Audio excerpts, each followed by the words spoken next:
And when you look at chord progressions, you will see in pop and rock there are mostly just major and minor chords, but then you see other types of chords as well. You see some things called sus4, major 7, sus2, and so on. And what is happening here is that you are adding or replacing notes in the basic major and minor chords. So in able to understand these, we need to know something about the functions of the notes in the basic chords. So first we need to know what is a chord. A chord is simply when you, in my definition, is when you play 3 or more notes simultaneously. And the most common kind of chords is the so-called triad. And all the basic chords, the 8 basic chords, are triads.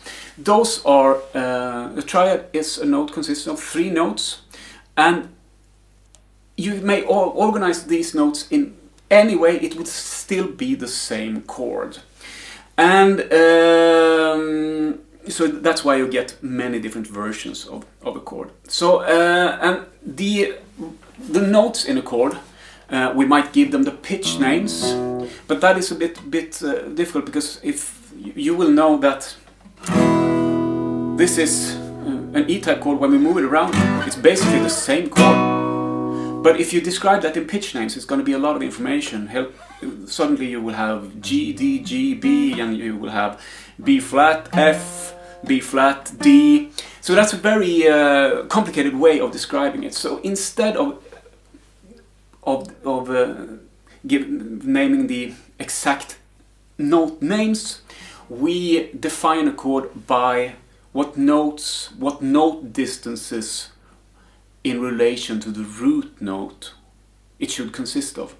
So, and I'm not going to go into depth about this here. This is based on the so-called interval theory, but what you need to know that a triad consists of the distances from the root note, so called a third and a fifth, or a third and a perfect fifth.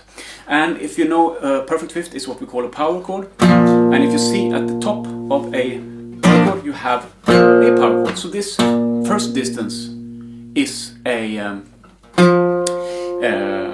perfect fifth. So you will have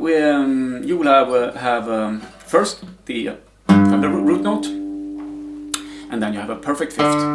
So, and as we've been talking about octave offsets, you might remember that if you jump over a string and add 2 notes, you have an octave. So this is yet another root note. So the first 3 strings in an E-type chord is root, perfect fifth, and root. Then comes the third. So, and the third is the note where we lift, where we got, this is the note we have on the middle finger, and as you remember, when we go between major and minor, we just lift it. So the third is the note that defines the chords as major or minor. So we talk about a major third or a minor third. So, and as you might guess, this is a major third, and as we lift it, we got the minor third. Like that. So you got root, fifth, root, third. Then it's yet another fifth and yet another root. There are just octaves of these notes. So those are the intervals that define the major and minor chord, and they are the only difference is whether you use a major or a minor third, whether you lift the middle finger or keep it pressed down. So we're now going to look at the 2 most common things we do to a E-type chord, and the first is the so-called sus4.